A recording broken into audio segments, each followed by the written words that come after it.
మీరు ఈ 'శోభన్ బాబు' గెటప్‌లోకి ఎలా వచ్చారు? 2012 సుమారు 13లో హ్మ్. 'టైటానిక్ అంతర్వేది అమలాపురం' అని హ్మ్. కాకినాడ వాస్తవ్యులు రాజవంశీ గారు అని ఒకాయన ఓకే. మూవీ డైరెక్షన్ చేశారు. హుహు. అందులో డూప్స్ అంటే ఎన్టీ రామారావు గారు, ఏఎన్ఆర్ గారు అంటే నాగేశ్వరరావు గారు, చిరంజీవి గారు, పవన్ కళ్యాణ్ గారు హ్మ్. ఆహ్, ఈ వీరితో ఆహ్, ఆ మూవీ స్టార్ట్ అవ్వదు. Amalapuram to Antarvedi to Amalapuram. అంతర్వేదిలో మొదలవి ఒక లాంచి అది హ్మ్. అమలాపురం చేరి ఆ కథంతా అందులో జరిగిద్ది. ఓకే. అటువంటి సన్నివేశంలో హ్మ్. మన కమెడియన్ నామాల మూర్తి గారు వారికి ఓకే. ఈ ఛానల్ ద్వారా హ్యాట్స్ ఆఫ్ వారికి నా కృతజ్ఞతలు. నేను ఓకే.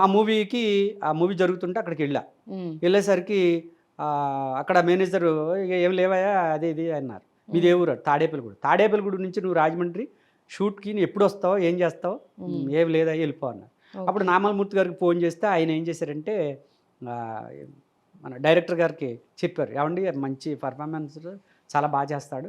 చిన్న హ్మ్. అవకాశం ఇప్పించండి" ఆయన నాకు రికమెండేషన్ చేశారు. ఓకే. చేస్తే ఆయన వంశీ గారు మా నామాలమూర్తి గారు అంటే తెలియనోళ్ళు ఉండరు. కొద్దిగా ఆయనకి కొద్దిగా ఫ్రెండ్‌షిప్ ఉంది. వెంటనే చూసి ఇతను బాగున్నాడు. హ్మ్. మన టీమ్‌లో ఆ బృందంలో సన్నాయి వాయించేవాడు కావాలి. ఇతను ఓహ్! చక్కగా హెయిరు అది బావుందేదో హ్మ్.